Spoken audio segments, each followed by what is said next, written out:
ನಮಸ್ಕಾರ ಕರ್ನಾಟಕ. ಈ ಒಂದು ದೃಶ್ಯ ನೋಡಿ ನಿಜವಾಗಲೂ ಕಣ್ಣಲ್ಲಿ ನೀರು ಬಂತು.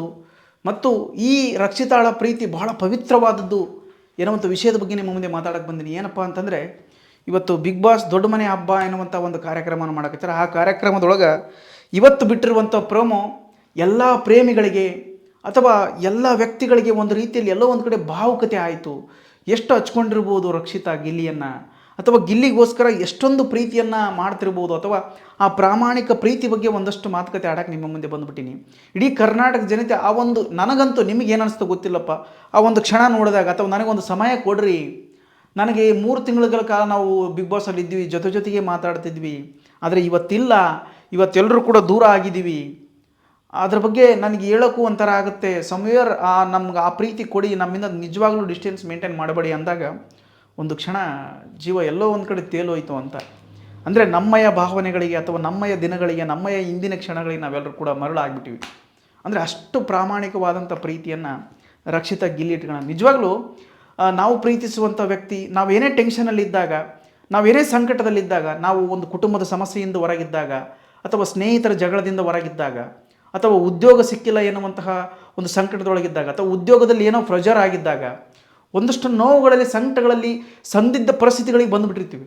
ಸೊ ಆ ಕ್ಷಣದಲ್ಲಿ ನಾವು ಅತಿಯಾಗಿ ಪ್ರೀತಿಸುವಂತಹ ಒಬ್ಬ ವ್ಯಕ್ತಿ, ನಾವು ನಂಬಿರುವಂತಹ ಒಬ್ಬ ವ್ಯಕ್ತಿ ಬಂದ್ಬಿಟ್ಟು ಒಂದಷ್ಟು ಕುಶಲೋಪಕಾರಿ, ಚೆನ್ನಾಗಿದೆಯಾ, ಆರಾಮಿರು, ಊಟ ಮಾಡು, ಯಾವುದು ಟೆನ್ಷನ್ ತಗೋಬೇಡ ಅಂತ ಹೇಳುವಂತಹ ಒಂದು ಮಾತು ಏನೈತಲ್ಲ, ಅದು ಎಷ್ಟು ಕೋಟಿ ಕೊಟ್ಟರೂ ಸಾಲದು.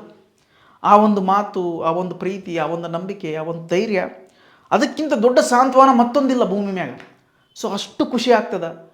ಆದರೆ ಆ ಭಾವನೆಗಳಿಗೆ ತೇಲಿಸುವಂಥ ಈ ಒಂದು ದೃಶ್ಯವನ್ನು ನೋಡಿ ನಿಜವಾಗಲೂ ಒಂದು ಕ್ಷಣ, ಆ ಕ್ಷಣ ನಾನು ತುಂಬ ಭಾವುಕನಾಗಿ ಹೋದೆ. ಅದ್ರ ಬಗ್ಗೆ ಏನು ಹೇಳ್ಬೇಕಂತನೂ ಗೊತ್ತಾಗೋಲ್ತು. ಯಾಕಪ್ಪ ಅಂದ್ರೆ ನಾವು ದಿನ ಒಂದು ಸ್ವಲ್ಪ ನಾನು ಜೋಶಲ್ಲಿ ಮಾತಾಡ್ತೀನಿ, ಇವತ್ತೊಂದು ಸ್ವಲ್ಪ ಜೋಶ್ ಕಡಿಮೆ ಆಗಿತ್ತು. ಕಾರಣ ಕೆಲವೊಂದು ನೆನಪುಗಳ ಬುತ್ತಿಯಲ್ಲಿ ಹೊರಟಾಗ, ಅಥವಾ ಕೆಲವೊಂದು ಆಗದೇ ಇರುವಂತಹ ಒಂದು ಕ್ಷಣಗಳಲ್ಲಿ ನಾವು ಮರೆತು ಹಿಂದೆ ಬಂದಾಗ ಒಂದಷ್ಟು ತುಂಬ ನೋವಾಗ್ತದೆ. ಆ ನೋವುಗಳ ಬಗ್ಗೆ ಏನೂ ಹೇಳೋಕ್ಕಾಗಲ್ಲ. ಬಟ್ ಈ ರೀತಿಯಾಗಿರ್ತಕ್ಕಂಥ ಒಂದು ದೃಶ್ಯಗಳು ನೋಡಿದಾಗೆಲ್ಲ ನಮಗೆಲ್ಲರೂ ಕೂಡ ಈ ಒಂದು ಪ್ರೀತಿ ಎನ್ನುವಂತಹ ಒಂದು ಬಲೆಯೊಳಗೆ ಎಲ್ಲರೂ ಕೂಡ ಸಿಲ್ಕೊಂಡಿರ್ತೀವಿ. ಒಂದಲ್ಲ ಒಂದು ರೀತಿಯಲ್ಲಿ ಆ ಒಂದು ಪ್ರೀತಿ ಅನ್ನುವಂಥ ಬಲೆಯೊಳಗೆ ನಾವು ಸಿಲುಕಿರ್ತೀವಿ. ಅದು 1 ಸೈಡ್ ಲವ್ ಆಗಿರ್ಬೋದು, 2 ಸೈಡ್ ಲವ್ ಆಗಿರ್ಬೋದು, ಎನಿಥಿಂಗ್, ಯಾವುದೇ ಇರ್ಬೋದು. ಎಲ್ಲ ಪ್ರೀತಿಗಳಲ್ಲೂ ಕೂಡ ಒಂದು ನಿಷ್ಕಲ್ಮಶವಾದಂತಹ ಪ್ರಾಮಾಣಿಕವಾದಂತಹ ಪ್ರೀತಿ ಸಿಗ್ತದೆ. ಸೊ ಆ ಒಂದು ವಿಚಾರದಲ್ಲಿ ಮಾತನಾಡಿದ್ರೆ ನಿಜವಾಗ್ಲೂ ಈ ಒಂದು ದೃಶ್ಯವನ್ನು ನೋಡಿ ನಿಜವಾಗ್ಲೂ ಎಲ್ಲರೂ ಕೂಡ, ನಾನಷ್ಟೇ ಅಲ್ಲ, ಕೆಲವೊಂದು ಮನಸ್ಸಿನಿಂದ ಅಥವಾ ಅತಿಯಾಗಿ ಪ್ರೀತಿಸಿದಂಥ ವ್ಯಕ್ತಿಗಳು ನಿಜವಾಗ್ಲೂ ಕೂಡ ಭಾವುಕರಾಗಿ ಹೊಟ್ಟರು. ಸೊ ಅಷ್ಟರ ಮಟ್ಟಿಗೆ ಈ ವಿಡಿಯೋ ನಮ್ಮನ್ನು ಭಾವುಕನಾಗಿ ಮಾಡಿಸ್ಬಿಡ್ತು. ಸೊ ಹಾಗೆ ಆ ಒಂದು ವಿಡಿಯೋದ ಬಗ್ಗೆ ಮಾತಾಡೋಕ್ಕೆ ಬಂದೀನಿ. ಆಕೆಯ ಕಣ್ಣಲ್ಲಿ ಒಂದು ಸಂದೇಶ ಇತ್ತು, ಒಂದು ಸಂಭಾಷಣೆ ಇತ್ತು.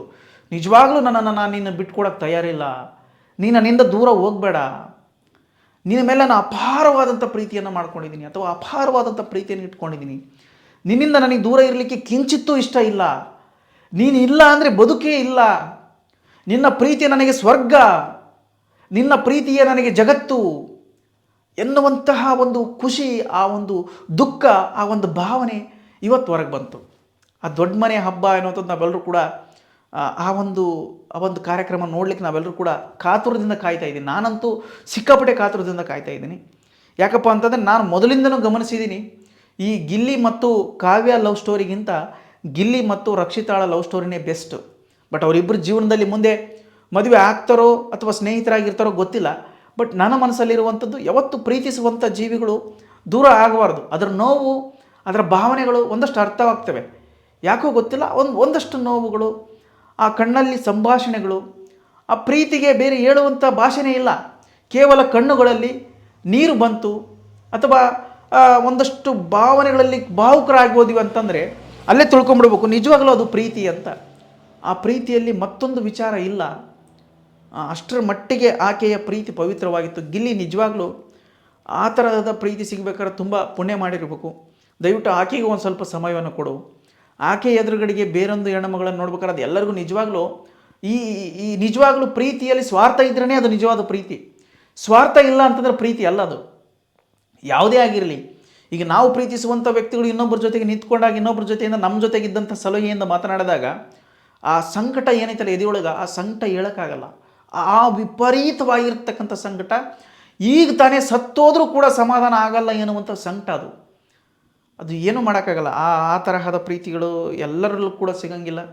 ಆ ವ್ಯಕ್ತಿಗಳು ಎಲ್ಲೇ ಇದ್ದರೂ ಕೂಡ ಚೆನ್ನಾಗಿರಲಿ, ಹೇಗಿದ್ದರೂ ಕೂಡ ಚೆನ್ನಾಗಿರಲಿ, ನಮಗೆ ಏನೇ ಮೋಸ ಮಾಡಿದರೂ ಕೂಡ ಚೆನ್ನಾಗಿರಲಿ. ನಿಜವಾಗಿ ನಿಮ್ಮೆಲ್ಲರಲ್ಲಿ ಕೇಳ್ಕೊಳ್ಳೋದು ಒಂದೇ, ದಯಮಾಡಿ ನಿಮ್ಮನ್ನು ಪ್ರೀತಿಸುವಂತಹ ಅಥವಾ ನಿಮ್ಮನ್ನು ನಂಬಿರುವಂತಹ ಅಥವಾ ನೀವು ಅತಿಯಾಗಿ ಪ್ರೀತಿಸುವಂತಹ ವ್ಯಕ್ತಿಗಳಿಗೆ ದಯಮಾಡಿ ಸಮಯವನ್ನು ಕೊಡ್ರಿ.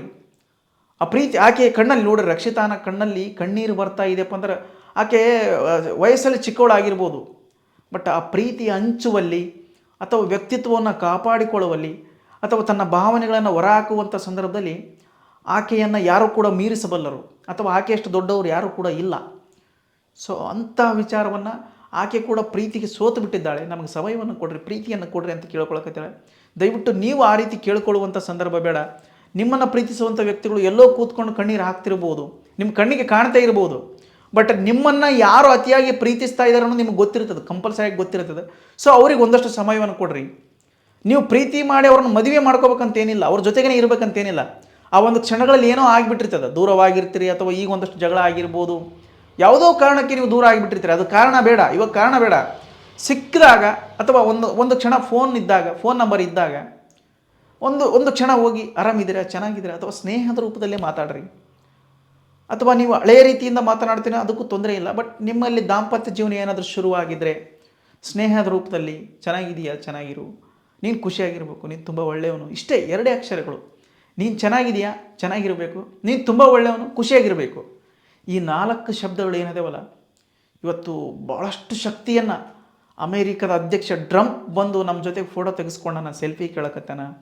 ಈ ಭಾರತದ ನರೇಂದ್ರ ಮೋದಿ ಇವತ್ತು ತನ್ನ ಪ್ರಧಾನಮಂತ್ರಿ ಸೀಟನ್ನು ನನಗೆ ಬಿಟ್ಕೊಡಕತ್ತಾನ. ಅಷ್ಟರ ಮಟ್ಟಿಗೆ ಖುಷಿಯಾಗಿಬಿಡ್ತದೆ, ಬಿಟ್ಕೊಡಕತ್ತಾನೇನೋ ಎನ್ನುವಂತಹ ಒಂದು ಫೀಲ್ ಬರ್ತದೆ. ನಿಜವಾಗ್ಲೂ ಆ ಪ್ರೀತಿಯಲ್ಲಿರುವಂಥ ಶಕ್ತಿ ಬೇರೆ ಯಾವುದಕ್ಕೂ ಕೂಡ ಇಲ್ಲ. ಅಷ್ಟು ಪ್ರೀತಿ ಕೊಡ್ತದೆ. ಆ ಪ್ರೀತಿ ಬಗ್ಗೆ ಹೇಳುವಷ್ಟು ದೊಡ್ಡವನು ನಾನಲ್ಲ, ಯಾಕೆಂತ ನಿಮಗೂ ಕೂಡ ಗೊತ್ತದ ಅದ್ರ ಬಗ್ಗೆ. ಪ್ರತಿಯೊಂದು ಅವ್ರು ಏನಾದರೂ ಒಂದು ದಿನ ಬಿಟ್ಟಿರ್ತೀವಿ ಅಂತಂದ್ರೆ 100 ವರ್ಷ ಕಳೆದಷ್ಟು ಸಂಕಟ ಆಗ್ತದೆ. ಆದರೆ ಆಕೆ ಇವಾಗ ದಿನಾ ಗಿಲ್ಲಿಯನ್ನು ನೋಡ್ತಿದ್ರು ಕೂಡ ಅಲ್ಲಿ 3 ತಿಂಗಳುಗಳ ಕಾಲ ಫೇಸ್ ಟು ಫೇಸ್ ನೋಡುವಂತಹ ಹುಡುಗಿಗೆ ಇವತ್ತು ಗಿಲ್ಲಿ ದೂರ ಆಗಿದ್ದಾನೆ ಅಂದಾಗ ನನಗೂ ಸಮಯ ಕೊಡೋಕ್ಕಾಗ್ತಿಲ್ಲ ಅಥವಾ ಮಾತಾಡೋಕ್ಕೆ ಸಮಯ ಇಲ್ಲ ಅಂದಾಗ ಒಂದಷ್ಟು ಸಂಕಟ ಆಗ್ತದೆ. ಅದನ್ನು ಇವತ್ತು ಹೊರಗೆ ಹಾಕಿಬಿಟ್ಲು ಪಾಪ, ದೊಡ್ಡ ಮನೆ ಹಬ್ಬದೊಳಗೆ ಹೊರಗೆ ಹಾಕಿಬಿಟ್ಲು. ಆ ಸಂಪೂರ್ಣ ಎಪಿಸೋಡ್ ನಾನು ನೋಡೋಕ್ಕಂತೂ ತುಂಬ ಕಾತುರ ಆಗಿದ್ದೀನಿ. ಯಾವಾಗ ಬರುತ್ತಪ್ಪ ಶನಿವಾರ ನಂಗೆ ಆಗ್ಬಿಡುತ್ತೆ. ಈ ದೃಶ್ಯ ನೋಡಿದ ನಿಮಗಂತೂ ಕಣ್ಣಲ್ಲೇ ಕುಂತು ಬಿಡುತ್ತೆ ಆ ದೃಶ್ಯ, ಅಷ್ಟರ ಮಟ್ಟಿಗೆ ಆವರಿಸ್ಕೊಂಡು ಬಿಡುತ್ತೆ ಆ ದೃಶ್ಯ. ನಿಜವಾಗ್ಲೂ ಆ ದೃಶ್ಯದ ಬಗ್ಗೆ ನಾನು ಏನು ಕೂಡ ಆಗೋದಿಲ್ಲ. ಈಗಂತೂ ಆ ಕ್ಷಣದ ಬಗ್ಗೆ ನಾನು ಪರಿತಪಿಸ್ತಾ ಇದ್ದೀನಿ. ನಿಜವಾಗ್ಲೂ ಆ ರೀತಿ ಮಾಡಬಾರ್ದಾಗಿತ್ತು. ಅವರಿಬ್ಬರು ಸ್ನೇಹಿತರಾಗಿರೋ ಉಳಿಲಿ, ಮದುವೆರಾಗಲಿ, ಏನಾರಾಗಲಿ, ಮೊದಲು ಸಮಯ ಕೊಡು ಗಿಲ್ಲಿ ಅಂತ ಹೇಳ್ತಾ ಈ ವಿಡಿಯೋನ ಇಲ್ಲಿಗೆ ಮುಗಿಸ್ತೀನಿ. ಭಾಳ ಮಾತಾಡೋಕ್ಕಾಗವಲ್ತು. ವಿಚಾರ ಏನಪ್ಪ ಅಂದ್ರೆ ಆ ಪ್ರೀತಿಯನ್ನು ಆ ಒಂದು ವಿಷಯನೇ ಅಷ್ಟರ ಮಟ್ಟಿಗೆ ಎಲ್ಲರನ್ನ ಪರಿಣಾಮ ಬೀರಿಬಿಟ್ಟಿರ್ತದೆ. ಸೊ ಹಂಗಾಗಿ ಆ ಪ್ರೀತಿ ಬಗ್ಗೆ ಮಾತಾಡ್ಲಿಕ್ಕೆ ಇನ್ನೂ ಕೂಡ ನನಗೆ ಆಗೋದಿಲ್ಲ. ಆ ದೃಶ್ಯವನ್ನು ನೋಡ್ತಾ ಮತ್ತಷ್ಟು ಭಾವುಕನಾಗ್ಬಿಡಕತ್ತೀನಿ. ಸೊ ಹಂಗಾಗಿ ಎಲ್ಲರೂ ಕೂಡ ಈ ಒಂದು ವಿಡಿಯೋಗೆ ಧನ್ಯವಾದಗಳು.